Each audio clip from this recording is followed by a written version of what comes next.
And welcome back to the girls' room. I hope everybody had a nice week.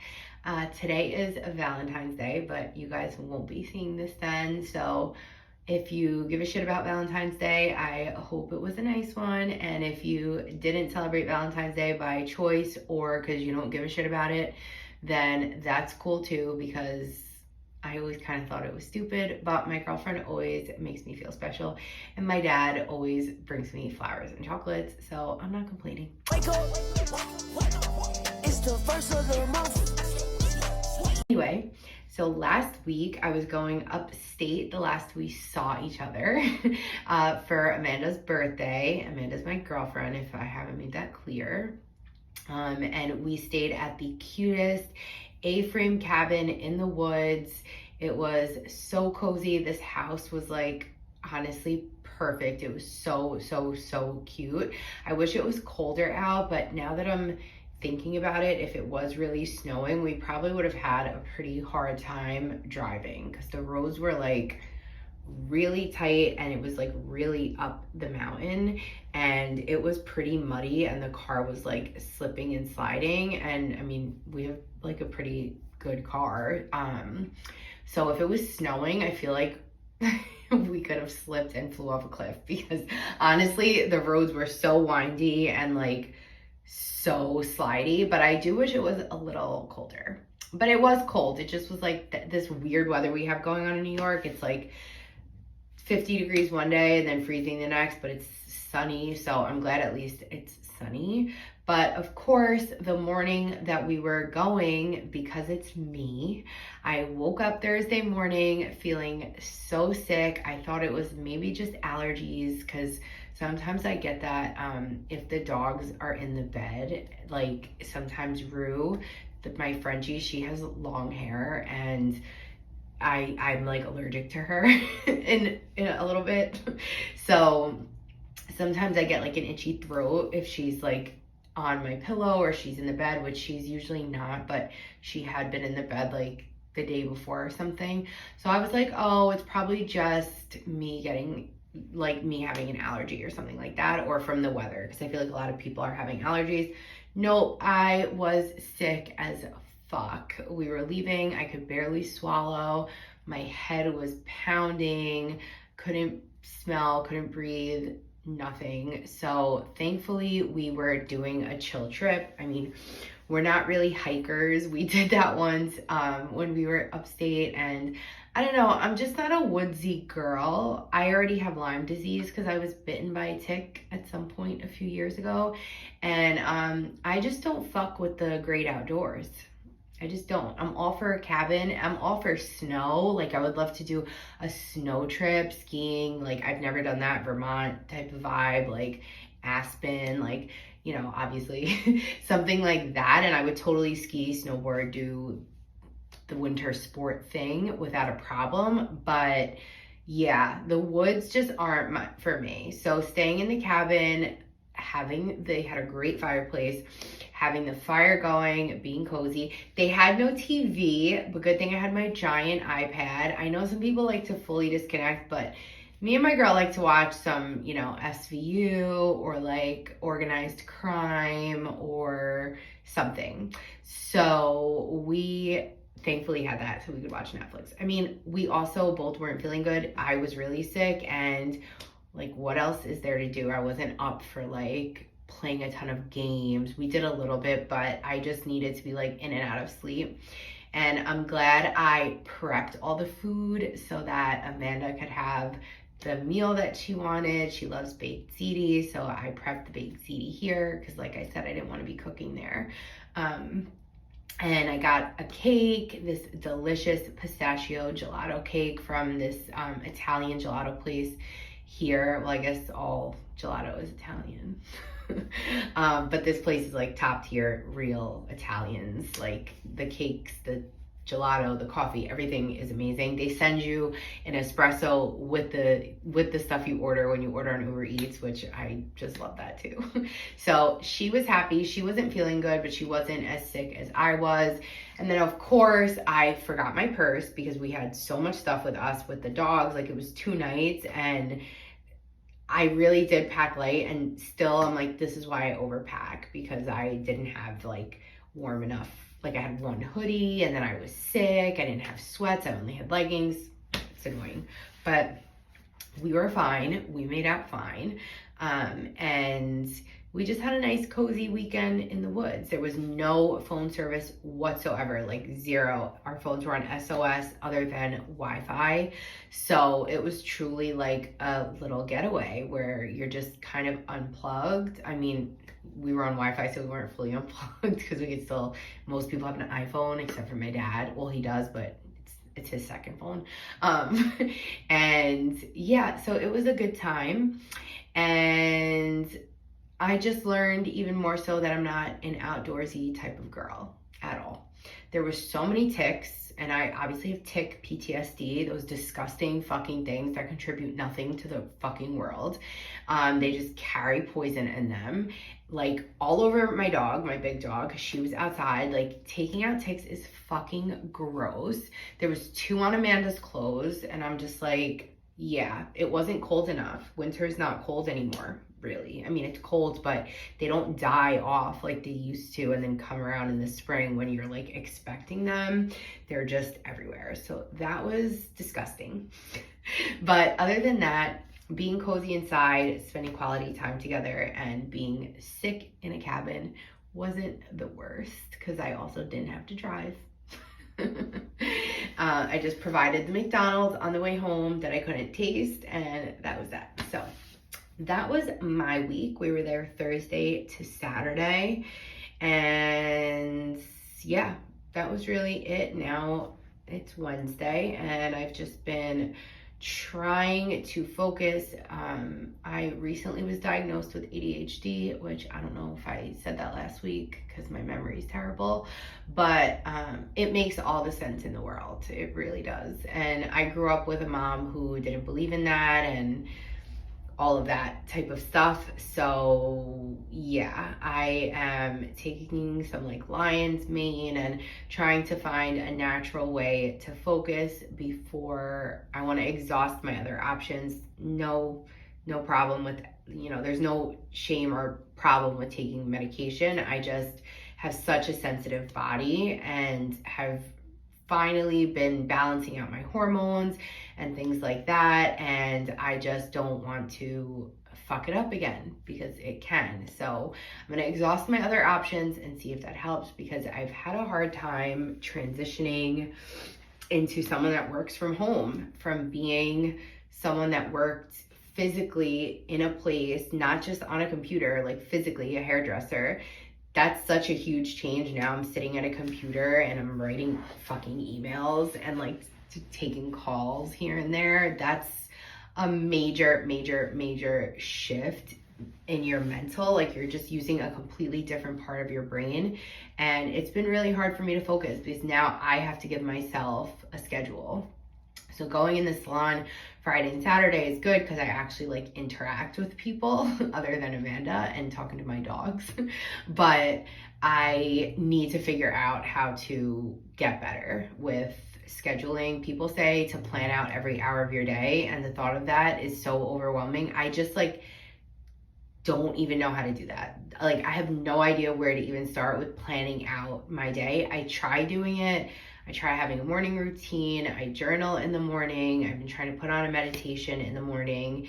And I try to say like, all right, 20 minutes to answer emails or 30 minutes to answer emails. And then at this time, I'm gonna work on this.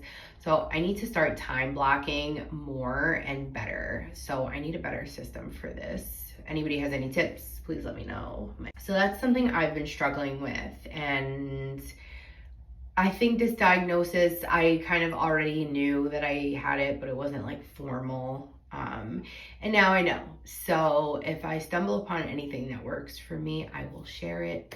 I think ADHD has been like this like cute thing on TikTok, like, oh, I have ADHD. So, and then they say like, of course I do XYZ. And like, they're funny, but honestly, when you do have it, it's really a struggle, like focusing and figuring out just everything, like the anxiety that comes with it and the complete paralysis that can come with it as well. And I think it manifests different in everybody, but for me, sometimes I just get like full paralysis where I just can't get anything done because I become so overwhelmed with the thought of like getting those things done. It just becomes way bigger. So I've heard time blocking is good, and obviously taking things one task at a time instead of looking at everything as one giant task. So these are things I'm trying to implement, but it's obviously a learning curve and a struggle doing it because it's so new and I'm doing so many new things right now. I feel like the change phase for me is like ever continuing on and on and on. And although it's exhausting, I'm grateful for it because I'm growing as a person. It's just like when you're in the shit, it really sucks, especially when the shit doesn't stop. So navigating through that is definitely part of my journey that you'll see, and I think it'll be like pretty raw because I'm not like trying to pretend it's something that it's not, and I'm not sugarcoating it or trying to appear like I have my shit together because I truly don't. And that's okay. I'm figuring it out. Another thing I've been working on through therapy is my self-talk and validating myself. I think that this is such a hard thing. Many of us, if not all of us, struggle with the negative self-talk, and part of having ADHD, and for a second I thought I could even have like OCD because I always viewed OCD as like, you know, you need to turn the light switch off 10 times, or you need to clean something a certain way, or it's not done. But OCD also can be like your thoughts. You can have OCD in that way where it ties in with your anxiety. I don't think I have that though. I think it's just the ADHD, and it creates this like repetitive loop in your mind. And it's crazy because the moment I found out that not everybody has a constant dialogue in their head, I was truly mind blown.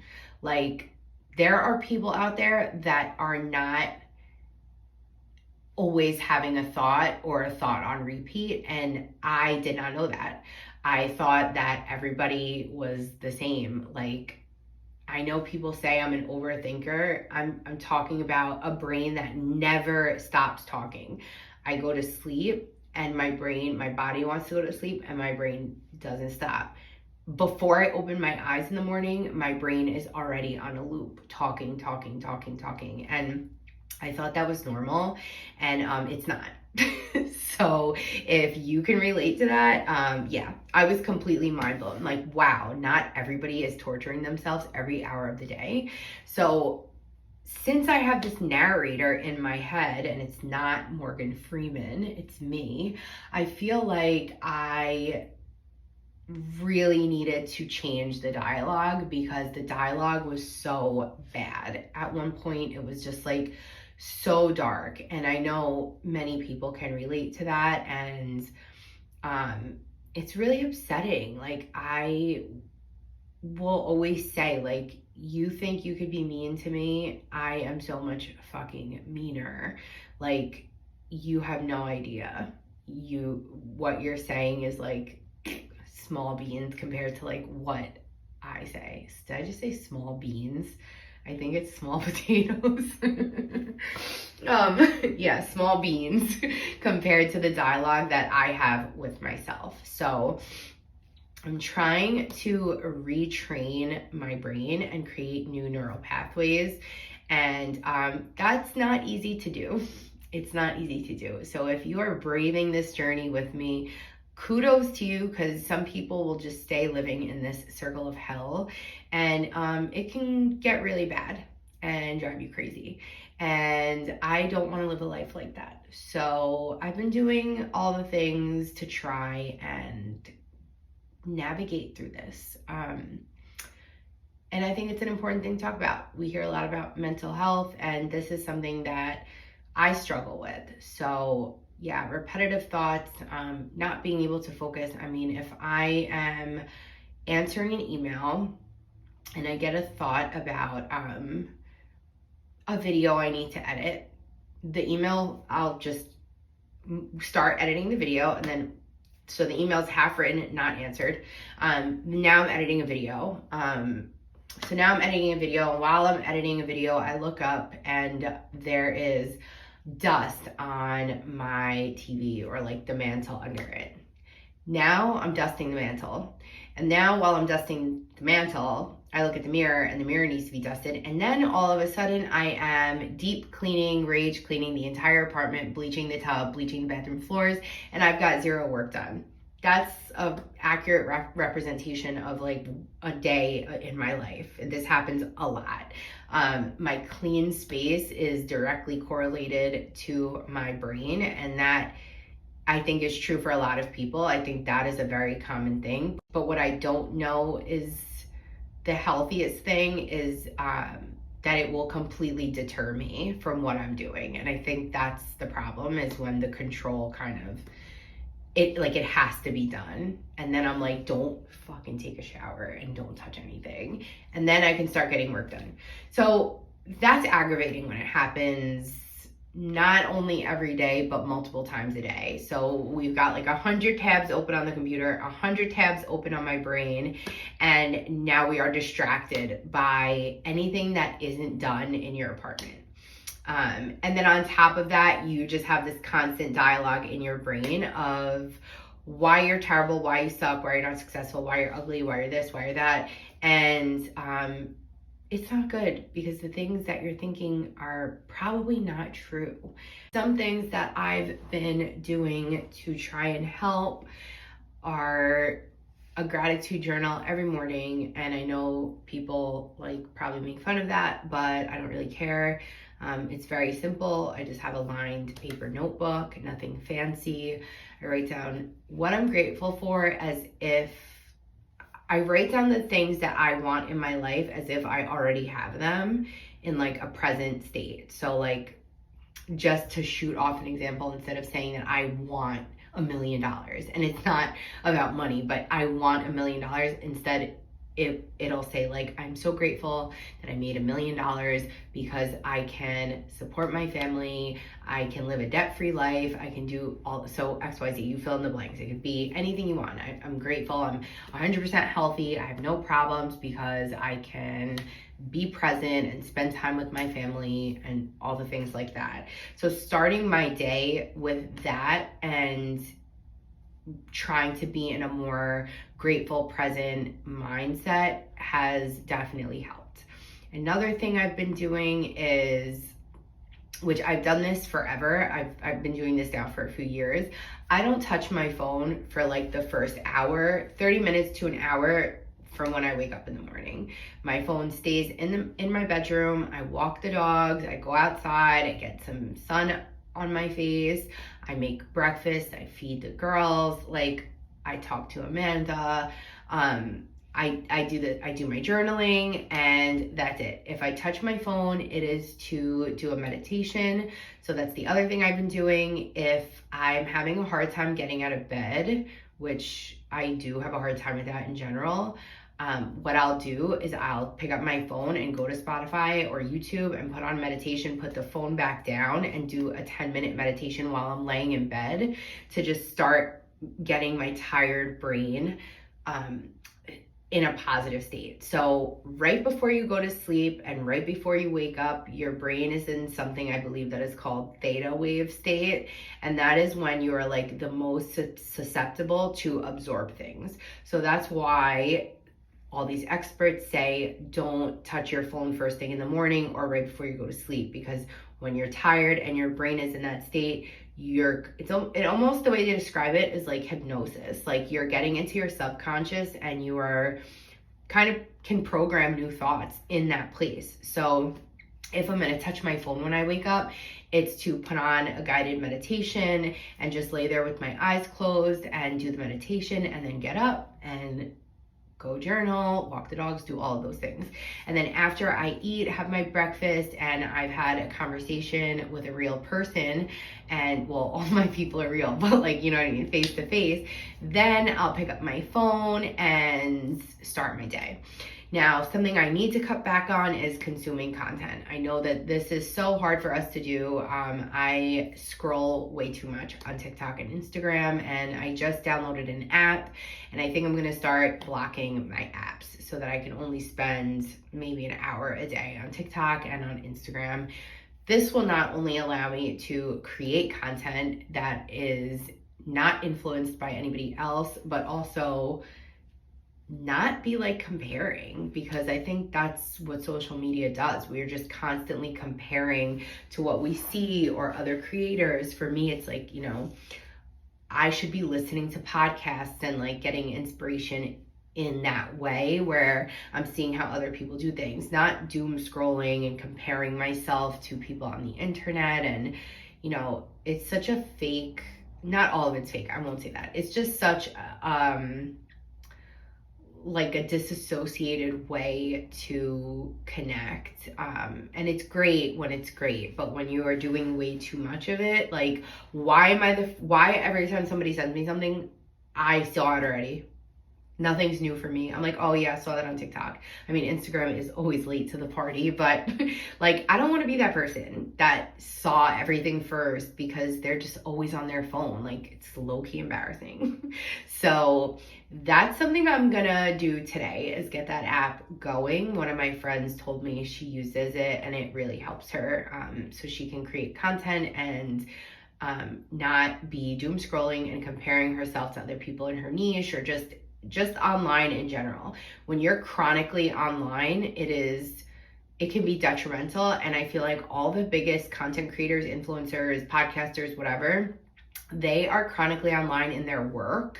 So they aren't chronically online just scrolling. Like, they post what they're posting, or someone posts it for them, and that's kind of it. They're not glued to it. And being that I work in social media management and I create content for a living, I feel like I'm consuming way too much, because I already have to be glued to my phone when I'm creating content, and glued to a computer, whether I'm working for a client or whatever the case is for myself, editing my podcast. I'm always on a screen. So I have part of it down where I don't look in the morning, but now I just need to cut all of it way the fuck down, because it's just too much, especially at night. So now at night, instead of doom scrolling, I'm doom scrolling less, but I'm also like hardcore addicted to Law and Order. I mean, I have been my entire life. And then I reignited the love that I have for Olivia Benson and Elliot Stabler. And then I was like against organized crime, which, if you don't know, is Elliot Stabler's like spinoff.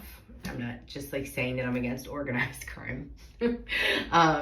Well, anyway, so I started watching his, and I thought it was going to be stupid, and I actually really like it. I think I like it more than all of the new Law and Order episodes that are out, because they feel very produced to me. I'll still watch them, but they just don't feel as genuine to me like the old episodes did. And maybe that's because everything is like super politically correct now, and it wasn't back in the day, but it definitely feels overproduced. And I feel like the Stabler one feels less that way. So anyway, ran off course there. I need to cut back on it at night, and I'm just trying to replace it with TV, but then I'm like up till 1 o'clock in the morning. So I need to figure out a night routine. And from what my research has told me, having a morning routine and a night routine can be really life-changing for people that struggle with ADHD. It adds structure. So I got the morning part down. I make my bed every morning as soon as I get up. I don't touch my phone. I have a Hatch alarm clock, so that's what wakes me up in the morning, not that blaring iPhone alarm that causes like your fight or flight response to probably go into fucking overdrive. And it used to scare the shit out of me. And we don't want to wake up with our fucking cortisol going through the roof. So Hatch alarm clock, love it. My girlfriend hates it, but I like it. I wake up to like little birds chirping, and even though I don't get up right away, it's still a nicer way to wake up. And if that doesn't wake me up, the honking of Brooklyn will. So those are some things I've been trying to implement into my routine, and I'm gonna keep trying to get better. So just remember, it's something that has to be done in steps. You don't just change overnight. You know, if you wake up at 9 a.m. and then you try to wake up at 5 a.m. or 6 a.m., it's not gonna happen because it's just way too big of a jump. So you do it in like 30-minute increments, earlier and earlier and earlier, maybe each week or each month or whatever. Same thing with any journey, health journey, mental health journey, anything really in life. You kind of have to take the smaller steps to get to where you're going. So this week I will try app blocking and implementing a night routine that involves less of my phone, because that is necessary. And it's like, I should be sick of looking at my phone considering that I'm doing so much work in social media, but that's where the addictive part comes from it, and the dopamine hits and like the instant gratification. And I don't want my brain to work that way. Like, my attention span has dwindled down to the point where if a video is a minute long, I'm changing the playback speed to like 2x and listening to it as if Alvin and the Chipmunks are speaking, because 1 minute is just too long. And now TikTok's pushing out long form content like YouTube, and I'm like, I can't watch a video for 1 minute. Come on, that's not good. So it's this instant scrolling and the instant like change. It's like hardwired in us now. And then before you go to sleep, like, I don't know, your eyes are just like flickering and you're going up, up, up, up, up. And then I just always think of the flickering. I don't know why. Maybe that's like a weird comparison, but the flickering of your eyes, and then you shut it off. And then I feel like your brain is doing that, or mine at least, if that makes sense, where it's just like shuffling through things. I don't know. It's such a weird thing to try to like tell someone that is happening, but that's like what's happening. I feel like, yeah, I just see like everything flashing by. It's not good. So like I said, I want to exhaust all my options and try and manage exercise. I also need to exercise more. I haven't been to Pilates, I think, since the day I almost died there.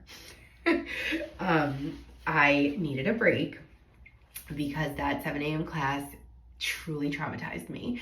So yeah, I need to go back to Pilates and I need to move my body. I obviously walk the dogs, but I don't walk long enough. So walking more, at least it's getting nicer out, or at least sunny, and I can go for walks. My dog loves long walks. So yeah, these are all things. Staying hydrated is also a major thing. I don't know why electrolytes are so expensive. I know there's a way to like do it yourself with like trace minerals and sea salt, and I need to start doing that because drinking regular water just doesn't hydrate you. That will help with your brain function, being hydrated, magnesium. There's so many things that help with your brain function. Your gut health is obviously a huge one. Your gut is the brain of your body. I don't love talking about stuff like that. I do love talking about stuff like this, but I don't love talking about it on this type of platform because I don't have any credentials other than the many hours of research I've done. And I grew up in a family of a lot of doctors, including my mom and my stepdad, and I just do know a lot, but I don't have any credentials. So this is all just stuff that I like to share that works for me or has worked for me or that I'm doing. But I truly actually do love talking health and wellness. I think it's such an interesting topic, how our bodies work and how our like system works with treating chronic illnesses, and or how it doesn't work with treating chronic illnesses. And there's so many great podcasts about that, like the Huberman Project, I think it's called, Andrew Huberman, fucking incredible. Wellness Her Way with Gracie Norton is a great one too. there are so many just really great sources of information on these topics. There's just so many ways for you to find this information. I also have a functional medicine doctor who's taught me so much about my body, mine personally, and what works for me and what doesn't. And yeah, there's just so many crazy things, and things are so connected to your gut and to your brain, and those two are connected. And I love learning about this stuff. So I'm going to implement these things for my ADHD, and I'll report back and we'll see how I do. I'm trying to stay consistent. That's really the most important thing, I think, is staying consistent when doing anything like this, because it takes time, obviously, for your body to adjust, and it takes time for anything to become a habit. I think they say 21 days. I think for me, it's much longer. So I'm gonna keep working on that, and I'll let you know. But that has been an interesting revelation, kind of. And I know a lot of people struggle with it. And I think when people say, oh, everybody has all these things now, ADHD and gluten intolerance and all this stuff, but like, because we have evolved as a society, like you cannot compare 20 years ago or 30, 40, 50 years ago when people weren't diagnosed with these things. A, because so many things were just undiagnosed because we didn't know as much as we know. B, medicine is changing hourly. Like it's always forever an evolving thing that is always changing, growing, and we are learning new things. So like, it's just insane to me that people make comments like that. Like 50 years ago, nobody had a gluten intolerance. Well, maybe our food wasn't so processed. Maybe there wasn't so many preservatives in our stuff. Maybe it wasn't so pumped up with GMOs and all of this shit. Maybe that's why 30 years ago, these things did not exist, because things are different now. And you can't say, you know, you just can't compare it. And maybe not everybody had ADHD 30, 40 years ago, or when you were growing up in the fucking stone ages, because they weren't glued to devices all the time. My light died, sorry, I had to switch things around because I'm using this other light, which isn't as bright, but it is what it is.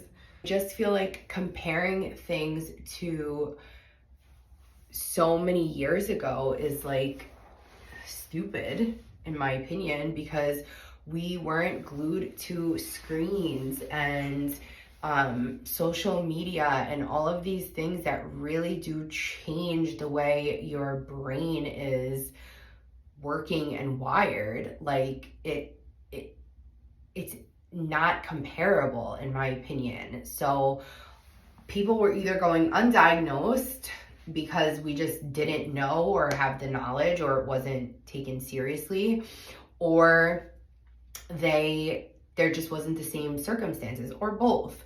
But I think so many people struggle with these things because of how screen obsessed we all are with social media and all of those things. And there's a time and a place for it, and it's great, but it does contribute to so much. Comparing yourself to people, comparing your journey to others, the way you look, of course, especially for like younger generations and girls. You know, I have a little sister who's 18, and I always worry. I know grown women and men and adults who have social media addiction and problems and don't know how to like get away from it and can't handle it. I mean, we see it all the time in adults. Imagine what it's doing to a kid.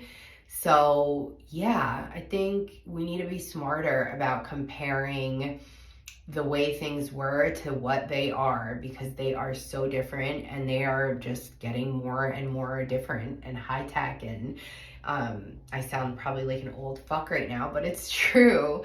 And so yeah, I think taking this stuff seriously is important, and bringing awareness to it is obviously also important. So those are my thoughts on that, and I'm excited to see what works for me.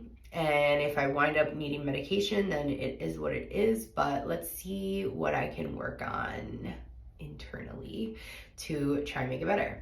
And also, I like worry what part of me is my personality and what part of me is ADHD, because I don't want my personality to change. I like my personality, and I don't want to be like mellowed out, which I don't know if it does that. I could be making an assumption, but like I don't want to be that. I like being me. So let's see where that journey goes. Speaking of mental health, I just watched Vanderpump Rules last night, and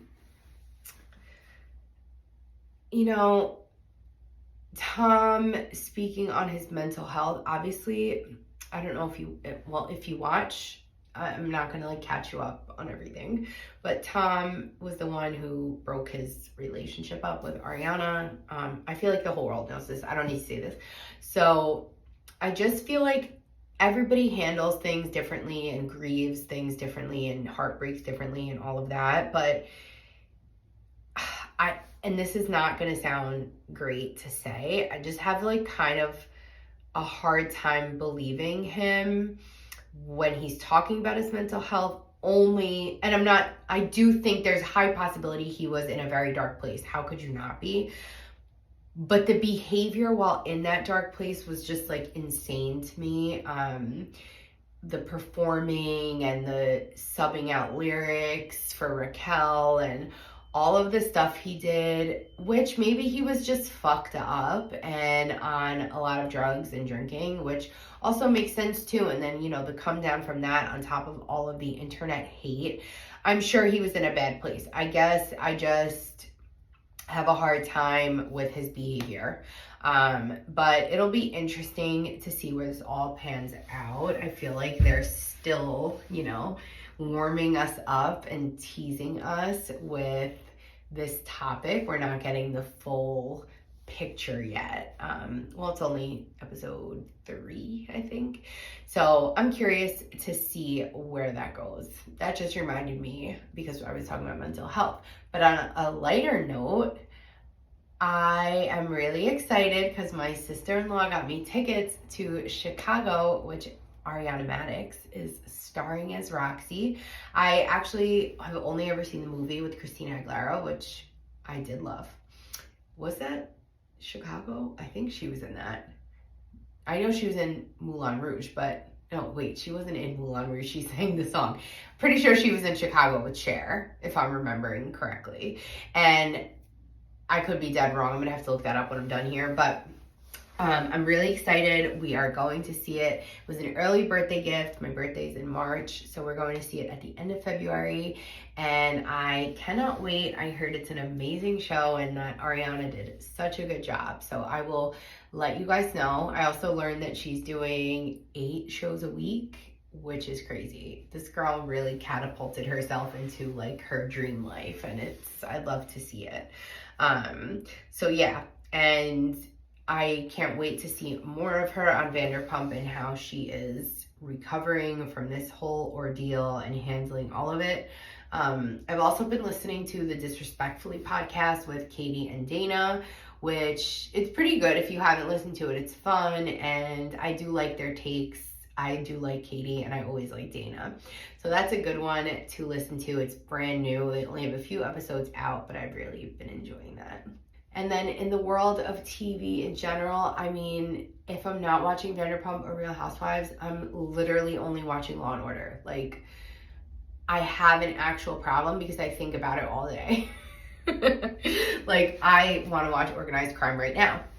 I want to watch it right now. I missed Elliot Stabler on my fucking screen. First of all, he is so damn fine. And not like, he's like the type of fine that's not like traditionally hot, because sometimes he low-key looks like part of the January 6th activities. But like, he's hot. It's also because he's such like a brute. Like, I don't know. He's a layered man, but he's also just such a good character. I just love that show, and there's a lot of Benson crossover. So if you haven't watched Law & Order Organized Crime, you will get your Benson Stabler fix, and that's important to me because they are my Roman Empire, and I'm obsessed. So that's really all I've been watching. I think there's new Beverly Hills Housewives tonight, and Potomac I've been really bored with. if you guys watch Real Housewives of Potomac, it has just not been hitting the way it used to hit. I think there needs to be like a rebrand or recast there because it's just not good. Been watching Real Housewives of Miami, and it's okay. I'm not like obsessed. I did like the other seasons, but yeah, I haven't been like as taken with it right now. No, but I do love Miami overall. I think that's it for me with like what I've been watching and kind of pop culture. I could talk about the Super Bowl, but I really don't care. I was editing my podcast like the entire day, so I think I saw like one commercial, and I'm not a big football girl. So I don't know. It just doesn't do it for me. I don't mind watching a lot of sports. I'm not a huge sports girl and I don't pretend to be, but like I don't mind going to a basketball game. I think they're a lot of fun. I feel like soccer is fun to watch. I love boxing, watching it because I grew up watching boxing and I even boxed for a while. So those are fun for me to watch. Football maybe in person would be fun, but I just like I don't know. I'm not into it. Tailgating in a parking lot vibe. I don't like it. I'm not into that vibe. It gives trailer park. No offense, but for me, it's not for me. It's like 2 degrees outside. People are like getting hammered first thing in the morning in a parking lot to watch a football game, which I've done it before and it was fun with my friends, but like not the most fun. I've had way more fun at other games. Baseball's boring to me, but it's fun when I go with a big group. Like we used to always go to Yankee Stadium and go in these big groups and sit in the bleachers and had a great time at the bars, like in the area, like Stan's and Billy's and all of that. So that's fun to me. But yeah, football just doesn't do it for me. I don't give a shit. But people win big money on the Super Bowl, which is insane. That I wish I could be part of. So I'm not really going to report on that. I'm not a Swiftie. I don't get the Taylor Swift obsession. I'm bored. And I never liked Taylor Swift. It's bizarre to me how many people like her. No offense. Kind of offense, I guess, because people take it so personal. But, like, it gives teeny bopper. Like, if you're listening to Taylor Swift and, like, wearing all those bracelets and, like, going nuts at a Taylor Swift show and you're, like, 50, it's like the same vibe as a real Disney adult. I'm not talking about someone that like would go to Disney and like enjoy it and have fun, especially if you have kids. Like I would go to Disney. Like my best friend was just at Disney. I would go to Disney for like a weekend or something. But it's more so like the Disney adults where like their entire home is like Disney decor and like all their shirts are something that have to do with Disney. That gives me the same vibe as like Swifties that are much older. Because it feels like teeny bopper stuff. And I'm not saying you can't like live in your youth. Like you definitely should. Like I said, I would totally go to like Universal, to Disney. I love rides. I love doing that stuff. But like my house is not going to be decorated in fucking Mickey Mouse gear. Like it's not. Maybe I'll wear a hoodie with the shirts and like I don't know. It's too much for me. I'm obsessed with other things. Like I love Harry Potter, but like I don't have Harry Potter paraphernalia in my house. Like I love Harry Potter. I would love to go to Harry Potter World at Universal, but I'm not, wearing Harry Potter gear. It's not happening. I won't even wear it to Harry Potter World. Like I'm wearing my clothes. I guess I'm not a theme person is really what it is. I'm not into like themes. Maybe every once in a while if the theme's hot. Like when everyone went to the Renaissance show and they showed out, that's hot because mostly everyone looked hot. They had on like a hot outfit and it was like grown and sexy. I'm into that. But yeah, so not reporting much on the Super Bowl. I am nobody to report about that. I know shit about it. So that's that. What I am excited for though today, since it's Valentine's Day, we're gonna order something. I don't know what, maybe sushi. And I'm excited for that because I love ordering out. I love to cook, but I don't want to cook every single night. So Amanda goes to the office on Wednesdays. She's up at like 5 a.m. so she's not going to cook. And can I just say, my girl never cooked. She's not someone that cooks. She's been looking up recipes the past few weeks and like nailing them. And I think it's the cutest thing in the world. She's never cooked like this for anybody. So I am special. And I think it's so cute. She used to cook. If she cooked ever anything, she cooked it. I used to say, you cooked this with hate. You didn't cook it with love. And she has been cooking with love, focusing on presentation, just like I do. But I can't do that shit every night. And, we eat the same stuff every week. So it just gets like redundant and boring. And yeah, because we try to eat healthy, relatively clean. So I'm making the same rotation of stuff. And I know you can make healthy stuff fun. And I do, I season it, but I'm just bored of eating the same thing. But when she makes it and it's a different recipe and it's with love, I think it's like the cutest thing in the world. So Wednesdays we decided, since I film all day for my podcast and for other things, and she goes to the office, it's a good day to order out. And since it's Valentine's Day, we're gonna order something special that we maybe don't usually order. So I'm excited to enjoy that tonight since I haven't eaten any lunch. I'm looking forward to that. And in the next couple weeks, I do have some fun guests joining, so make sure you follow and subscribe. Thank you so much for being here. And yeah, we're almost at episode 10, and I can't wait to share that milestone. So have a great week. I love you all 3.5 of you. I'm kidding. Have a great week. I'll see you next week. And thanks for tuning in for another episode of the Girls Room with Clarissa. Like, follow, subscribe, comment if you enjoy this. It helps me and it means the world to me.